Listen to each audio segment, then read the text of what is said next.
All right, welcome back to Color Customs after a very long hiatus. We apologize. Ash's car took a lot longer than what we were expecting it to, but her car is running and driving, so she's happy. But now it's time to get this thing fired. We have primed the oil system, and we are getting the tune loaded in right now, and let's see if we can get this thing to do something.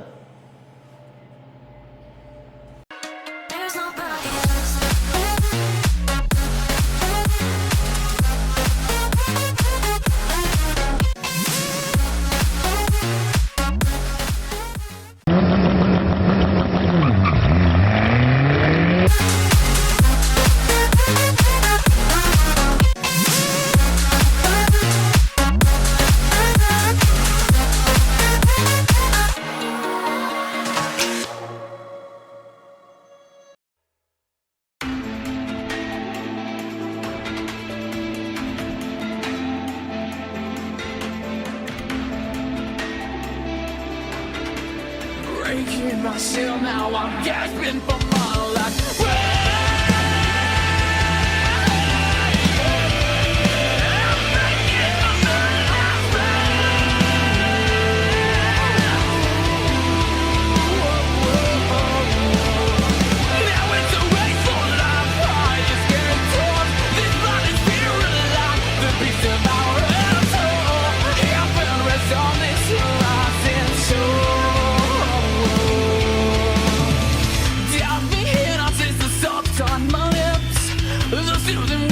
The sand off of my skin. The endless blue grabs a hold of my soul as it beckons me out there. Left to run, new creatures pass me by, looking down a cluster of color before my eyes. Overwhelm me.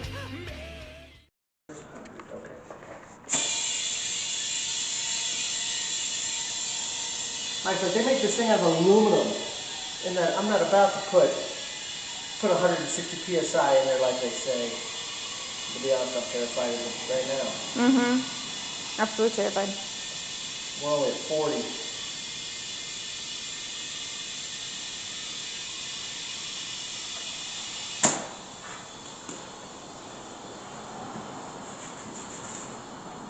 Oh. We got a leak. Yeah, I do.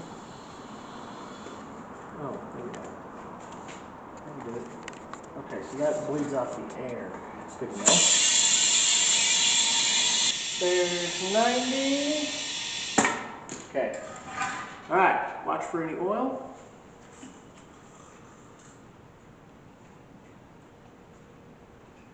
I got no oil. All right, it's bleeding down. No oil down there.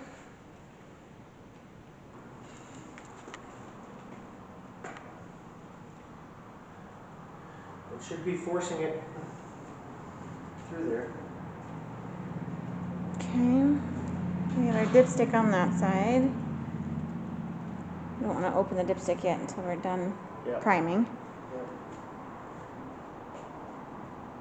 Down to 60 psi.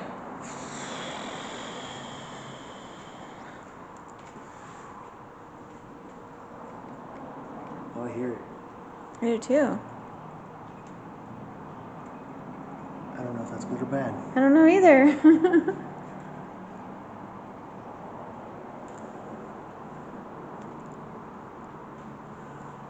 It's supposed to be priming the system.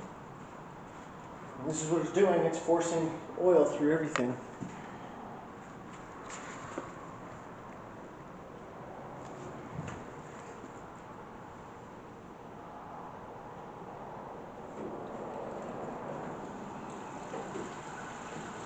Oh, it's running out of. Yep, it's empty. Wow, that's strange. So, drain out the rest of the air. So we just hypothetically prime the motor. Ah! We just put a gallon. Gallon in it? It should have forced it through All the passages all and the everything. passages to the filter, and now I have a standalone oil cooler, so mine probably takes a little more oil. Okay. So, So- ballpark is I have Oil cooler's not leaking either. 2 quarts left to put in this. That's a good question. Probably in there would be my thought. So the It can't question hurt is- to prime it again. If we pull the dipstick, Is there oil on is it? there oil on the dipstick? I don't know. We have to be a little careful. Yeah, there you go.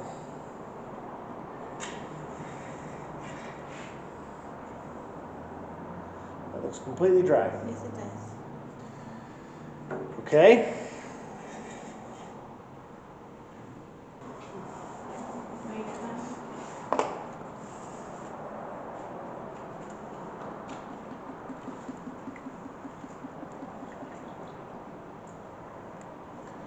There's some.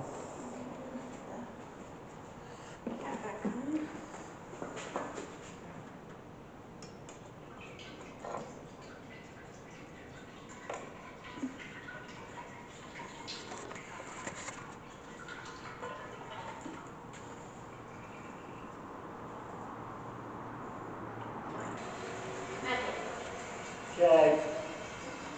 There's my shot. Bleed this off again.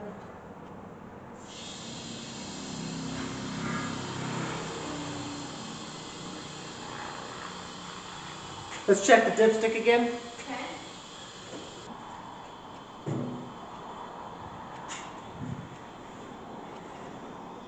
I have a little bit of oil.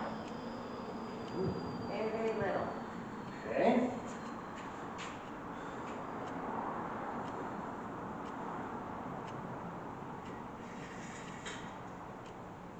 Maybe it's because it's all in passages. Yeah, but you should still have some of the oil pan. It'll run the oil pan dry when you drive And we're around. at the minimum that we can have. 6 quarts is basically what I got.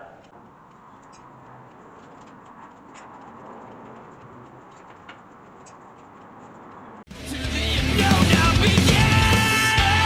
Will find my way, running on instinct. Current is guiding me to this place that beckons me. Yeah, I will find my way, running on instinct. Current is guiding me to this place that beckons me. Whatever it may be, to suppress my Maybe that cooler holds more than we thought. Maybe that cooler holds a lot more. Which, don't get me wrong, is not a bad thing.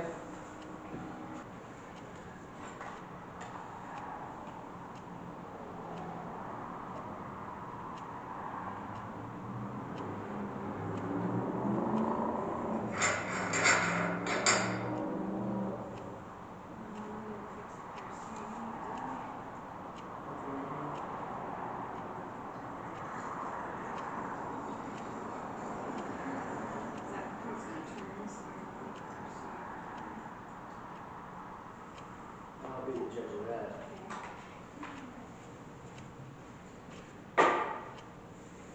Okay, check it again.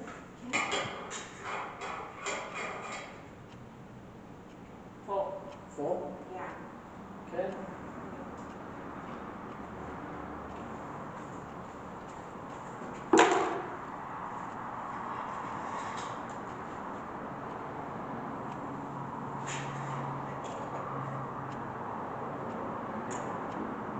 Okay. We're ready to fire, right? Ready to fire. Oh, I need, yeah. Protection. What was I using? Oh, this wasn't empty. Yeah.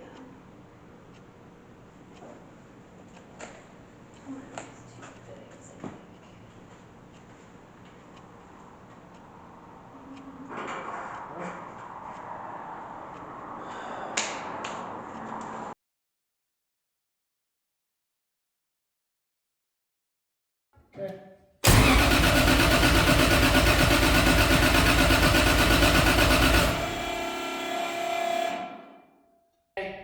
Try it and give it a little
and we blew a fuel line or something.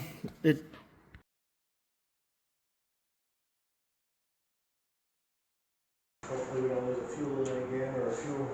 Yeah. First, to see if it starts.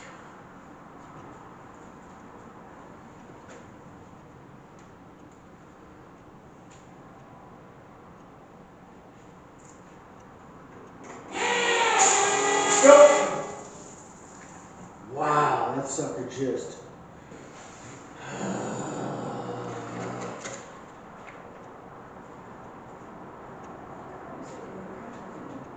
All right, so as you saw in the pour video, the fuel rail isn't holding the injectors well.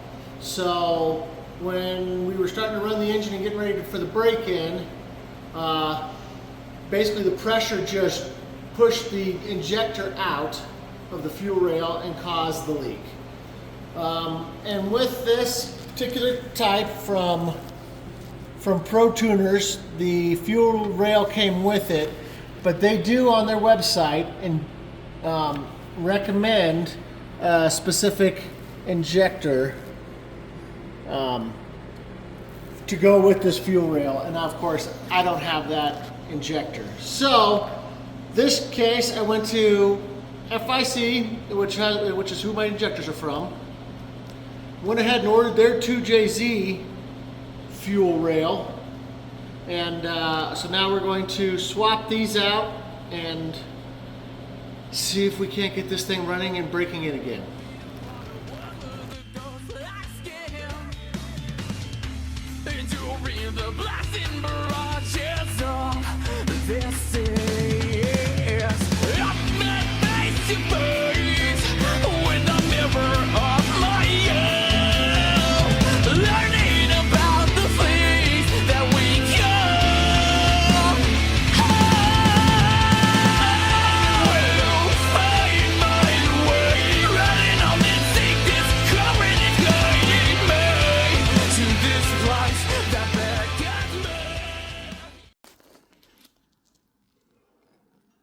So.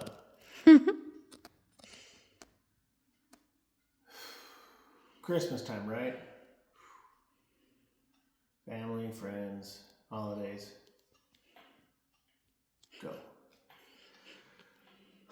All right, so we have now run the engine. We got about 10, 15 minutes in it, and then it started to, the water that's in the radiator started to come out of the overflow, so must have had some air pockets or something in there. We got it up to about 160, 170 degrees, so pretty close to operating temperature, but not quite there. We kind of got that situated and put some more water in it, and then we went to go start it again, and we couldn't get the engine to really fire back up again. So we're getting to the point where we're going to need to actually have a tuner come in and get this thing set up, or a remote tuner. So that's where we currently are. The turbo was smoking quite a bit. After it cooled off and that, I really looked it over and that, made sure it was getting oil. It is. It doesn't really need excessive play or anything, and so it must be just burning off, you know, the coatings basically they put on those when they're new. And now today we have drained the oil. This was all break-in oil. So we have drained the oil, pulled the filter. I'll have to cut that open, but I don't have a filter cutter right now, so I'll have to get that, cut the filter open, make sure that looks good. But with the break-in oil, it's sitting in here, and this was a relatively clean bucket. It wasn't perfect, but it was. So, I don't know if you can really tell, but it's a little silvery at times. And so that was a concern. However, when it comes out of my finger, and that, it's just clear as clear can be. There's no silver in any of that. So that's really good. I mean, we'll double check the oil filter to make sure that it is good. But at least for right now, break-in oil wise, everything sure looks happy and healthy. I had to order some more because I didn't have any more oil for it, to put some actual oil in. So I'm kind of at a standstill with that. I've hit up the tuner and told him that I'm ready to get this thing running more as opposed to just a first start. That'll be the next step. But let me bring this truck down and we'll kind of just go over a few things real quick. All right, so just a couple things to go over.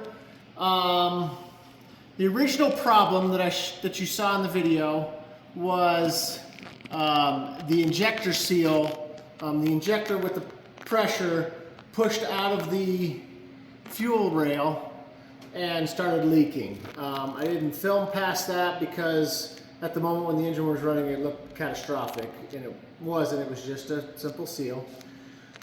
We tested that a few more times, tried to put new seals on them, everything like that, put it back. And the more we diagnosed it and looked into it, the more we realized that this fuel rail was just sitting too far out. Doing some looking and some searching, I ended up, instead of wanting to buy all new injectors, a fuel rail is cheaper. I went ahead and bought an FIC fuel rail. Now, while that was being shipped here, I went over Pro Tuners for the intake and fuel rail, went on their website to see, and they specifically say that this fuel rail works with whatever injectors, and that's not the injectors I had, and I'm obviously skipped right over that. So I didn't want to change injectors. Again, injectors are, I don't know, $1,300 or something like that, versus a brand new fuel rail is $200. So it was just easier to get a new fuel rail. The FIC one came in, tried to put it on with this intake, and it just wouldn't work. Just could not make it work. So ended up trying to reinvent the wheel of this fuel injector or fuel rail that we had. So when they come, when this comes, it comes with this bolt, some washers, and this spacer.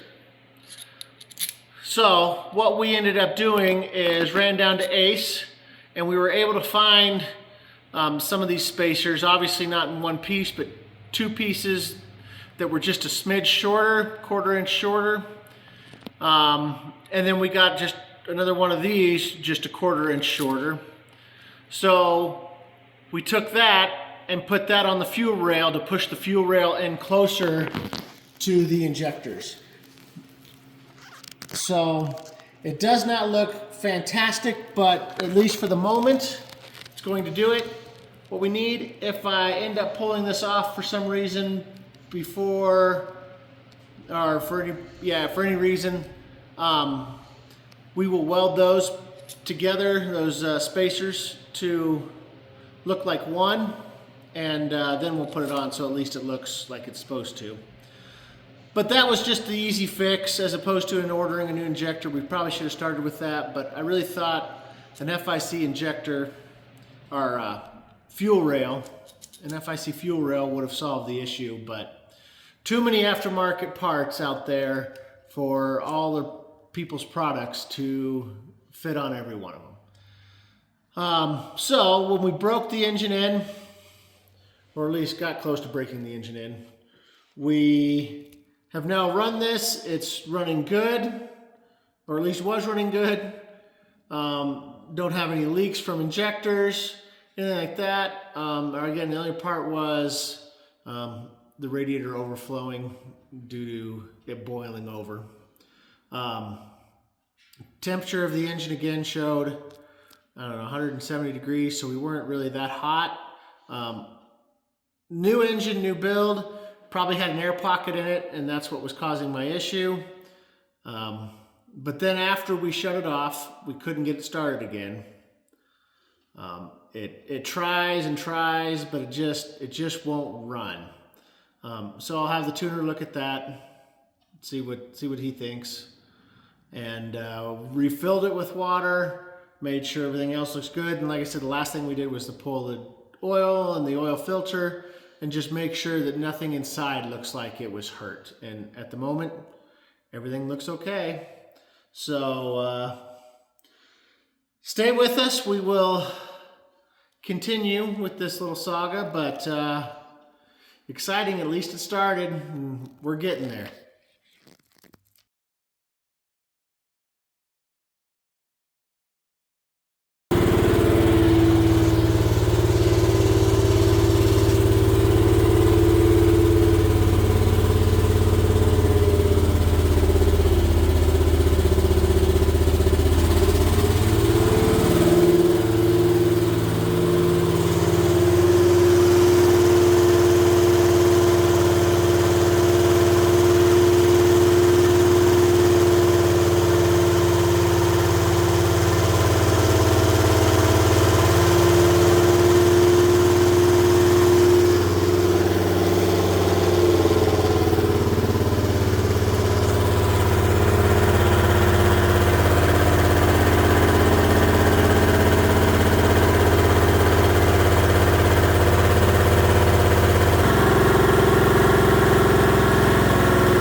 So we finally got the Ford engine broken yesterday, and we're gonna do a startup and idle tune log for our remote tuner at the moment. We also checked the oil and saw nothing was wrong with that. So I'm excited that we didn't hurt the motor, and really excited that we were able to do the break-in yesterday. Okay. Fighting a little bit of a cold, so this has been a little rough to put effort into this because I don't feel good. But he's putting in the effort anyway, so we'll give you a little startup and idle log here. Yep. Okay.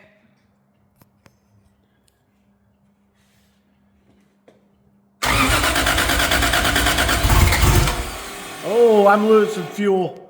Nope.